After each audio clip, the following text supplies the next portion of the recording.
Okay, hi Kunal. Firstly, welcome to Zoom. Thank you for talking to us. Gulabo Sitabo, Amitabh Bachchan की जो movie आ रही है, they announced that it will be coming on OTT platforms directly, and following, Vidya Balan has also announced her movie will be going. Shakuntala Devi is going. I spoke with one of the exhibitors at Sairaki today. He said that it's unfair for the relationship that the producers and exhibitors have, the 100-year relationship that they have.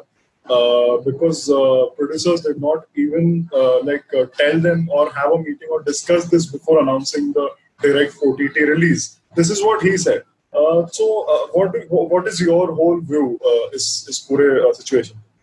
See, मेरा view है कि हम जो business में हैं, film, okay, उसका नाम कहाँ से आया?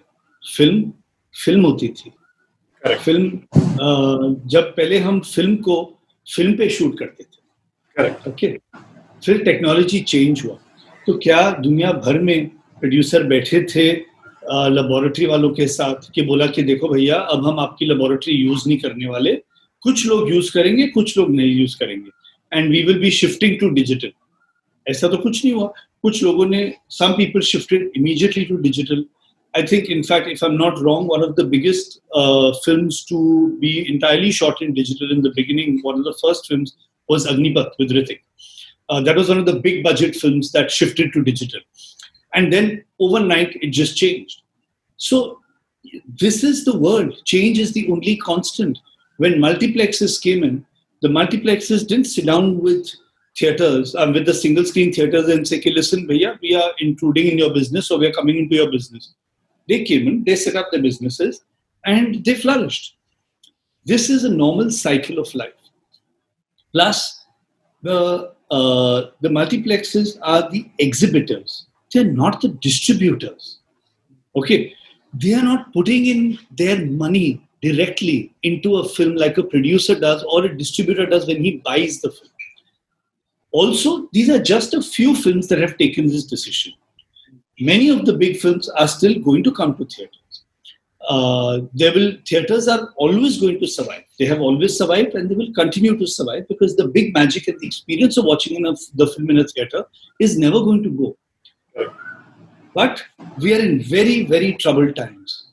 It has never happened in the history of mankind that so many people have sat down at home. When we are in such a troubled time, there are going to be some drastic steps that people are going to take. Everybody is going to be scared to go to a theater. It is going to be one of the last things, unfortunately, in anybody's mind. Sometimes the producer cannot hold on. There are bank interests. There are duties. There are payments to be made to so many people because you finish a film and you have a lot of payments pending for delivery.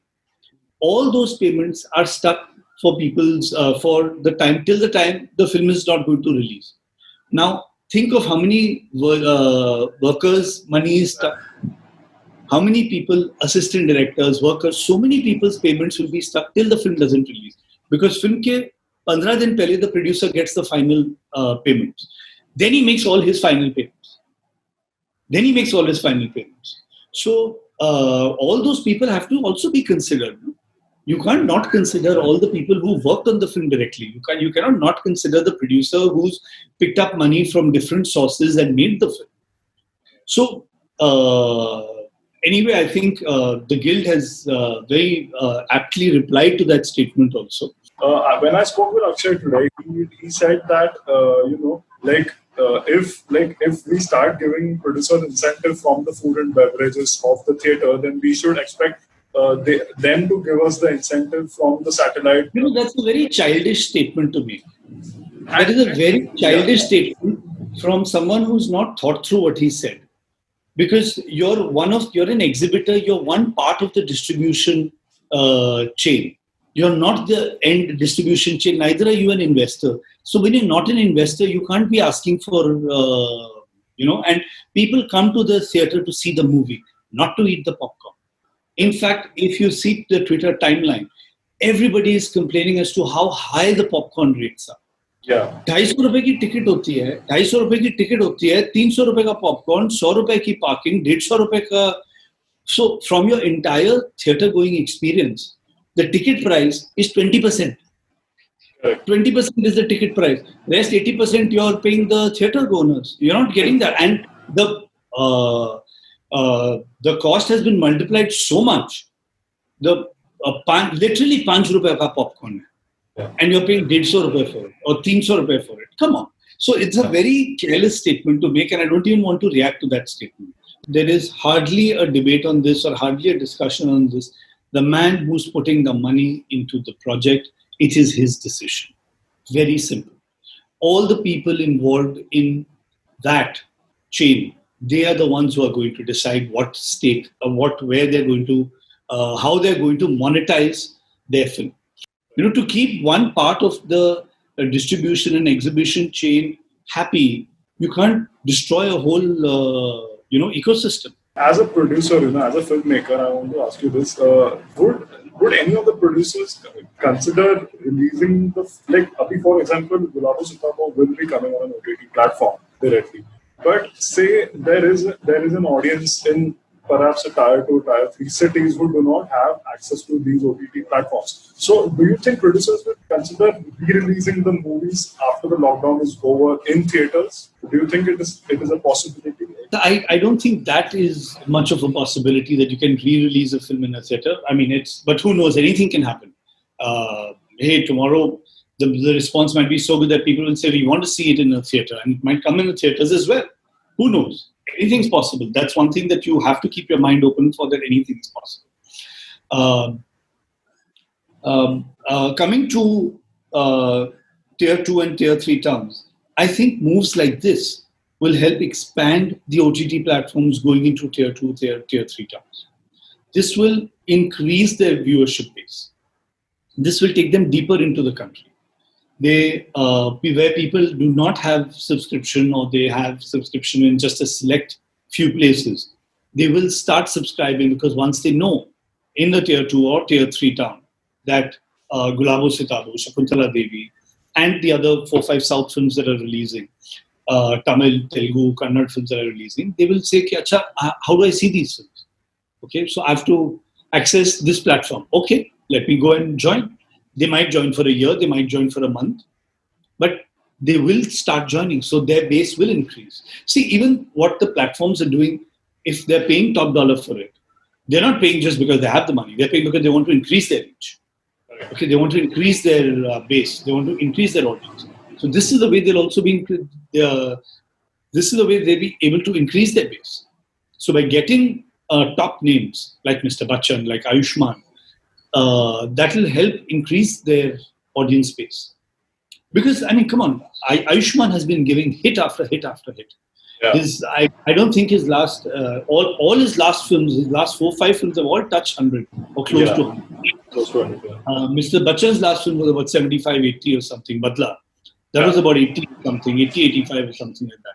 Correct, yeah. So the two of them is a combination that everyone's been waiting to watch. When do you think all of this will normalize, and theaters, like how do you see the future, the near future? When do you think the theaters will open and finally people will get to enjoy the movie in the theater? See, I think the process is going to pan out. Like obviously, okay. I have a very interesting point, which I feel in any case, okay, there is a lot of talk that one seat should be kept empty in aircrafts, in planes, and there's a lot of talk of that there should be distance between people. Yes. Very few films, except for the really top actors, used to go 100% in every theatre. We were not running to 100% capacity in theatres. 100% capacity. Yeah. So if we figure out a system where, and even the overcrowding of the theatres was happening only in the first 3 days. The first 3 days or the 4 days, then it would taper down, and then again it would see a spike in business over the weekends. But it was never 100%. The theatres were never 100%. They were 100% packed for a few films, for a few shows. Then it would change. It's a few people who would be able to fill up a full theatre. So that's one point.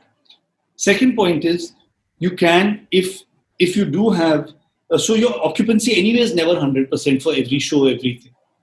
So if that averages it down a little bit, okay, you're not going to be facing that many losses to begin with. We are going to have to learn to live with this virus, is what everybody's saying. Okay, now there might be a vaccine tomorrow morning, there might be a vaccine next year. but things are slowly going to open up. When they do open up, there will be a new way of going to a theatre. There will be a new way of going to a mall, of traveling by local trains, by traveling by buses, traveling in autos. In the same way, there will be a new way of going to the theatre. So what that way is, we don't know as yet. I mean, now, earlier in theatres, I mean, the one big problem in theatres always is that, the fight for the elbow room. You're always constantly fighting to get maximum elbow room. Yeah. Ek side pe mil gaya to theek hai, you lift your hand and the person slides his elbow and then takes the thing. You can't do that anymore because you're going to be too scared to touch the person. There are going to be no more elbow room fights in the theatre anymore. Yeah, that's true. That's true. So, yes, so I think we'll have to figure out a way, maybe keeping a certain amount of distance. At a time like that, we'll have to discuss with the theatre owners and the exhibitors as to how we work out the formula. Thank you. Thank you so much. Okay, bye. Bye. Watch E-Town News Monday to Friday at 9:30 p.m. only on Zoom.